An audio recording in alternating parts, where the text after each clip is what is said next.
a really positive year, but I think we still left a lot of meat on the bone, and I think we're going to be positioned really, really good this academic year.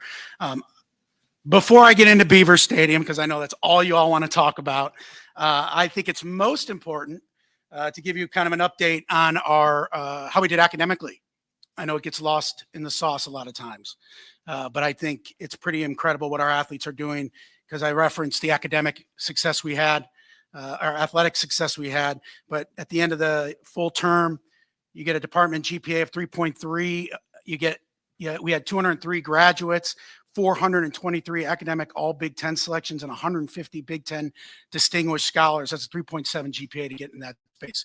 So I think in this new world that we're in, and the enterprise is going in all different ways, it gets lost on that these are still student athletes. And I'm proud of the MAC, which is right behind us, the work that Erica and her team does, but just really proud of our athletes and how they handle their business from an academic standpoint and a competitive standpoint. All right, I am going to go. I'm getting old, everybody. I'm going to put my glasses on because I am not missing this temp seating situation. I'm going to give you all the information I have. All right, everybody? Let's talk about the West Side. I'm going to read through some of this, and then I'll open it up for your questions. We took the West Side press box. Most of you were there. We took it down January 4th, January 5th, after we were on the road with hockey at Wrigley Field. Came back, tore it down. I was so impressed with our fans. It just speaks volumes how many people were there in the blizzard to see that.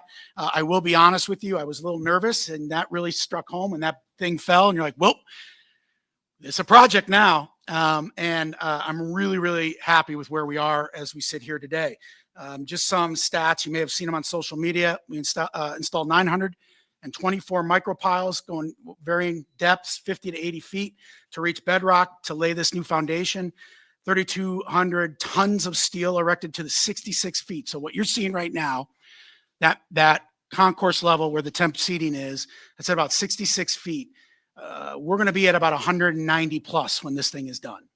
So we are just getting started. When you get over there, and hopefully you get over there soon to look at it, and this next stat, 6,651 cubic yards of concrete was poured as of August 1st. The footprint is massive. It is a big, big, big, big building. You can see it on paper when you design it. You can do all those things. Until you walk it, you do not get an appreciation for what the construction crew did in a very, very quick time. It is going to be awesome when it's done. I think I give all the credit to all the folks working on that building, starting that January day to get us to where we are. All right, so the memes have been funny. I love all the memes and the creativity out there on the West Side bleachers. We have a good laugh in the office, but let me read you what's really happening. So the West Side temporary seating structure was installed by In Production. You guys have heard that. I've told you that before. They are the largest provider of temporary seating and staging structure in the United States. Their client list, PGA Tour, which is the waste management in Phoenix, the US Open, etc. They work with F1. They work with the WTA, NASCAR, the Kentucky Derby. They work with everybody at an elite level of athletics. Collegiate partners just in the football space. Florida State, Northwestern, Hawaii, the Northwestern building that was temp. Hawaii built a building. They were used, and production was used. So we work with, like everything at Penn State, the best of the best. Prior to the installation that you all saw being built, Thornton Tomasetti, a structural engineer company, came by. They conducted a thorough review of the existing floor plate of the main concourse level, which is where the temp seating is.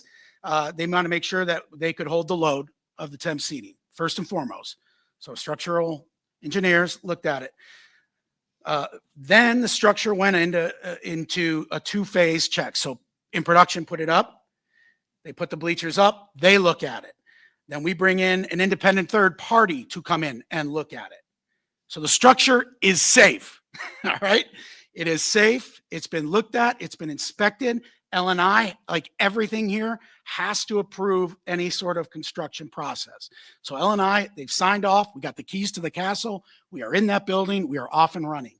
So the structure has net code. It's good to go. We've had several people walking up and down in it.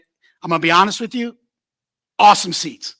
The view is spectacular from there, but I get that there has been a lot of fanfare around that, which is great. But before and after, I will say every game continues to get inspected, make sure we're good. So I just, from a temp seating, I know you guys have a bunch of questions, but I kind of want to walk you through. I want to do the process. Believe it or not, we just don't throw things up and then leave it there. All right.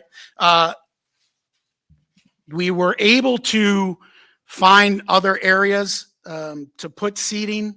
There is 2 areas, one on the Marzano club level, and then on the main concourse level, we'll have, in essence, a drink rail and seating there. We were able to find extra seating there because of the size and the magnitude of the footprint.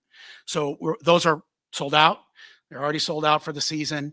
But those, when you started to get the temp seating up, there were other areas that we found opportunities. Northeast, southeast corners will have the temp seating, went through the same structural process.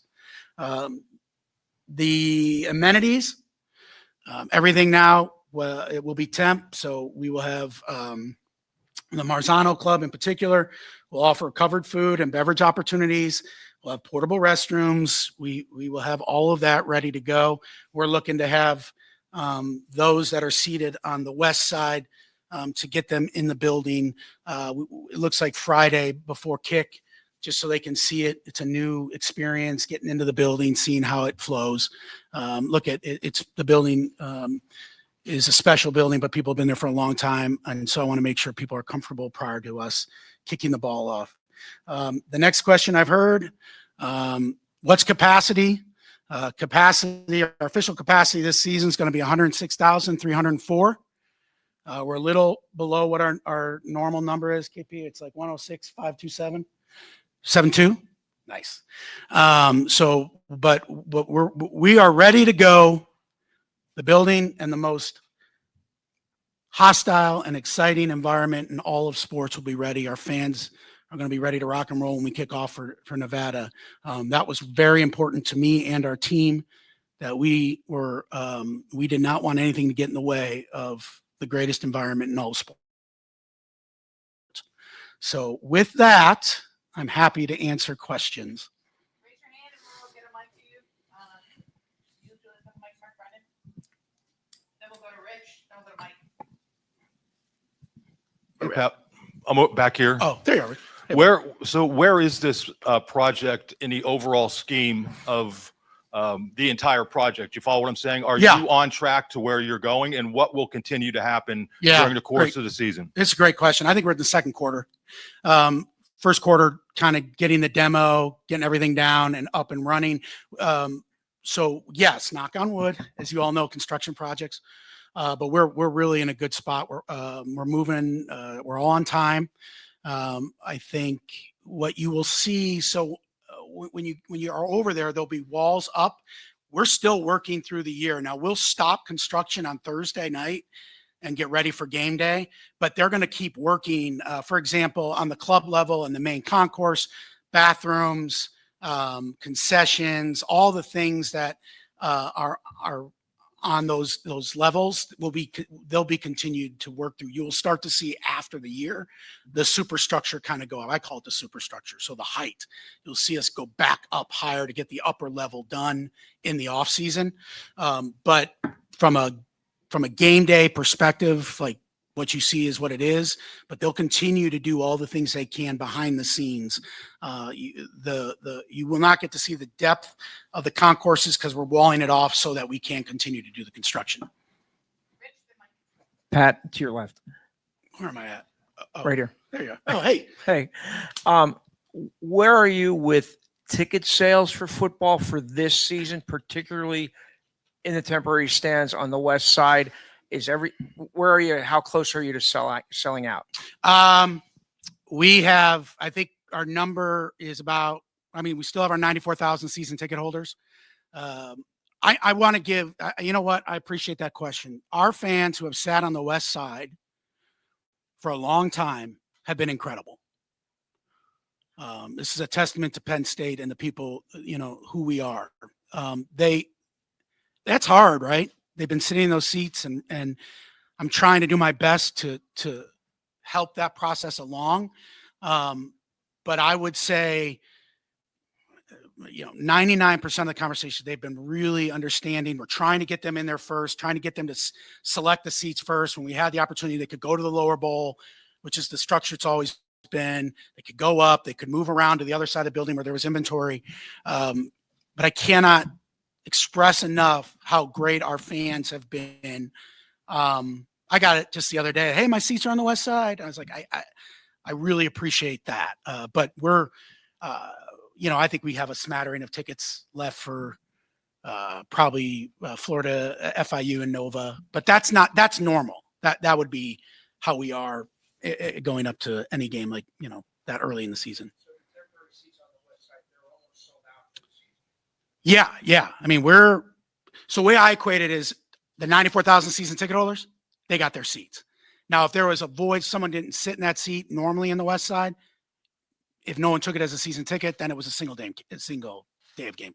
Nothing different than what it normally would be. We'll go to Mike and then raise your hand if you're looking for a question.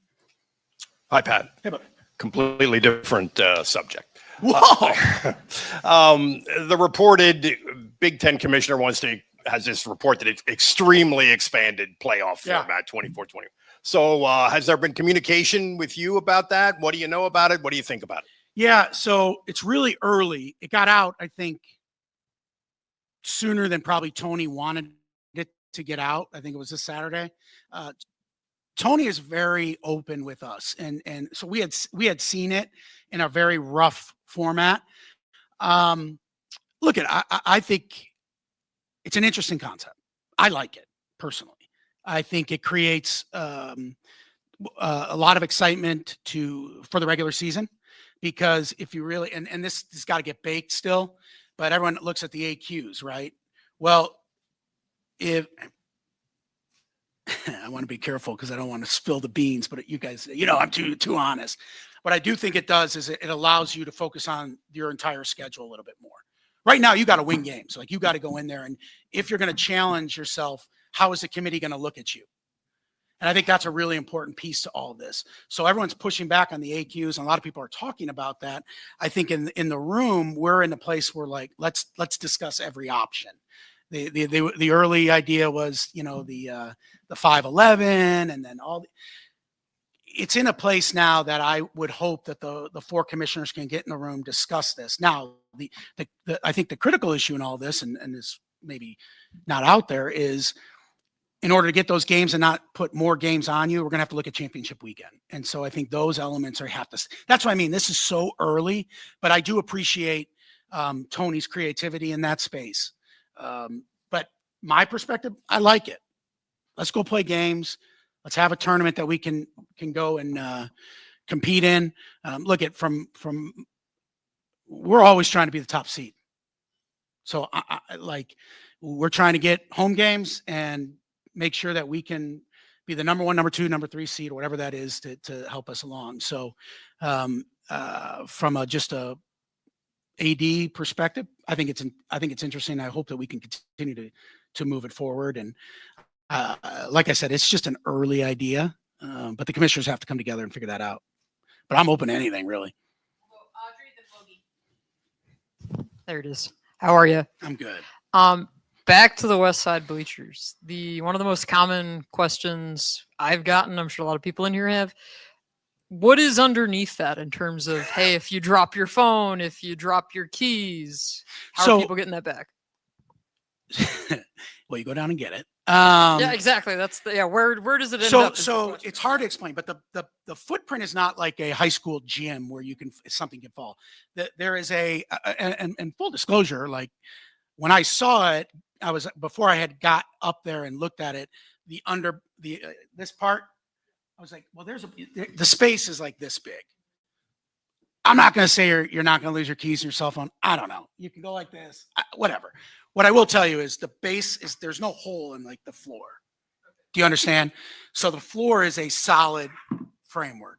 I've heard that as well. We literally had a conversation today. What can we do to look at that? But we will have staff there. Keys fall, they're going to be down there underneath it. Now the thoroughfare that you go, so it is covered. So there is it's hard because you haven't seen it, but when you walk down the backside of the bleachers, the structure's like this, and you walk this way, that is covered. So the walkway, so it's not like someone's going to get hit. It's not like they're going to get, although I love this, like people say, oh, what if they get a beer spilled? I'm like, really? In our stadium, like people are spilling everything on everybody. So now it's a big urgent issue, but no, that is protected. That is covered. We will have people there if something was to happen. But there is a firm footing. Okay. Woogie and then Pickle. Hey, Pat, you announced it was in July, I think, and maybe at Media Days about the expanded fundraising this year, the fundraising record that you said. I wonder if you could just describe the effort to do that. And then also, where are you at from a budget perspective at Beaver Stadium? On Beaver? Yeah. Are you still on budget? We're on budget. I have no choice but to be on budget. Yeah, no, we're on budget. We're on time. So, but I appreciate you asking that. I mean, we had a record year philanthropically, and that's because of the support we've had. Like, we cannot do this building and the work we need to do without the support from our donors and our fans. So I'm very grateful to all those helping us get to where we are. But we are on budget. We are on time. And so it helps. It's like everything, right? You get a little anxious before the process goes. And now I'm not saying I'm sleeping well at night, but I do think I feel really comfortable where we are financially on that. We had great support this year from our supporters and our fans. It is a testament to Penn State and our loyal base helping us, whether it's in excellence funds. We talk about the house case, right? The scholarship piece is huge. We have to raise money for added scholarships. We have to. Everyone talks Rev Share. Scholarships is huge for our Olympic sports in particular. And so a lot of our fans have really stepped up. Most of our fans have.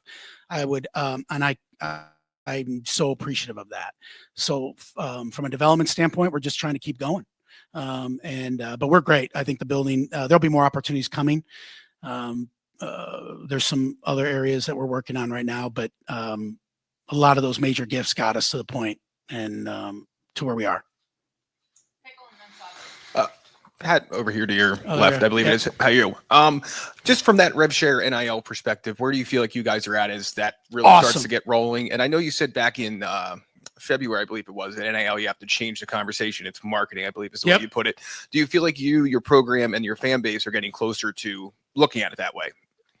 Yeah, we are. I am excited for this new era. Like, the college enterprise has changed. And when I first was here, the NIL debate was going on hot. Like, we all know, right? It was back and forth. There were all these. And once again, our base has really opened up and understood where it is and where we need to be. And I think I am really optimistic about where we're at.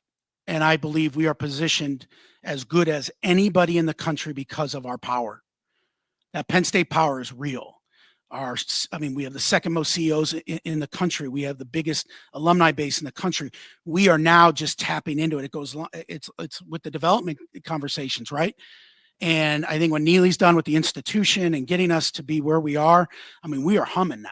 And we are just really kind of getting into our stride, and our fans and our supporters have been truly remarkable in getting us there. But I am excited about this new world because it is built for it's built for us. It's built for a power brand like Penn State. We just got to go. We got to make the most of it. Sauber then Caleb. Pat, I want to go back to Mike's question about the postseason. You said you're open to a lot of things with it. Yeah. Is one of those things include going away from a selection committee? And which do you prefer, having a selection committee or going to a model-based format like previously used?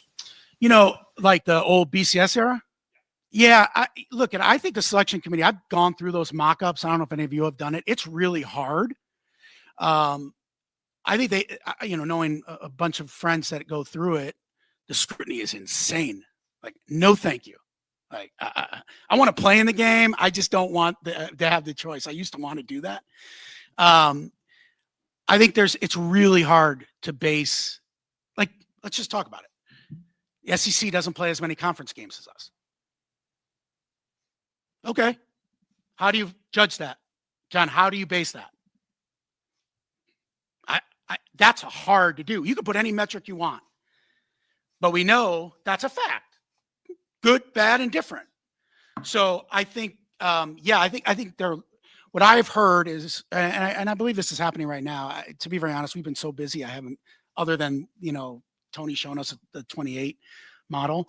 They're looking at different ways to shore up that selection criteria. But it's funny, you go back, everyone complained about the BCS computer rankings, and they're like, let's go back to that. Well, you got to have a human voice, and then I don't know if there's a perfect system, but it is hard for that committee to do their job when we're measuring so many different factors. Let's just look at the Maryland game last year. Was it Maryland at home last year at the end of the year? It was freezing. I think it was colder than SMU, but there's a lot of debate in our office. People won't say, okay, go look at the temperature in the SEC. That's a different game. Playing in weather like that, it just changes the way you play the game. It's not an excuse. It is what it is. I'm a Big Ten football guy, but like playing in 70-degree weather or 65-degree weather and playing in -2 or 10 degrees, wind blowing in your face. I won't watch like a Nebraska-Iowa game at the end of the year. Like they can't throw the ball. The wind's. So there's all of these. I say that because there's all of these other factors that committee has to judge. Well, there's no like weather component to that. And I think I think Illinois was way better than where they finished. I think Illinois had a great season last year, and I think they didn't get the credit in the room. My humble opinion. So you can tell I thought a lot about this, but I just want it to be fair. Now, with my AD, my Penn State AD, don't care. Win games. I don't care. We have to take it out of the selection committee's hands and control our own fate. So there's a lot that's got to get worked on there. And you know what? At the end of the day, we'll just win games and keep playing in the playoff. Pat, over here to your right, you talk a little bit about the rev sharing. I'm curious, you talk about it's built for Penn State and the alumni and the base that you guys have. Specifically, what changes for the athletic department, and also how do you guys approach that to help the smaller sports, the soccers and the golfs and things like that? Yeah, it's a great question. Look, I would lie to you if we're not tightening our belt. This is where the really raising money helps us from a scholarship standpoint. That's a key expense that we have to find. But we like to do